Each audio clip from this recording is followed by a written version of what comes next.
ഓടോ ചേച്ചി അയ്യോ കൊച്ചിപ്പ അന്വേഷിച്ചോളൂ ചേച്ചിനെ. അയ്യോ ചേച്ചി വന്നു.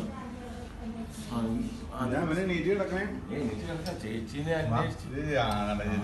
ചേച്ചീനെ കണ്ട ഉടനെ തന്നെ നാട്ടിൽ ചേച്ചി വന്നു. ചേച്ചിനെ ഇതുവരെ അന്വേഷിച്ചു. ചേച്ചി എന്താണ്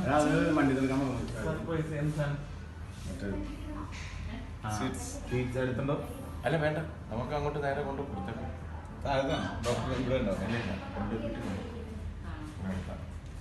ഇപ്പോഴും കൊച്ചു ചേച്ചിനെ അന്വേഷിച്ചോളൂ. ചേച്ചി എന്ത് ചെയ്തു ചോദിച്ചു. ഉടനെ വരുമെന്നോ?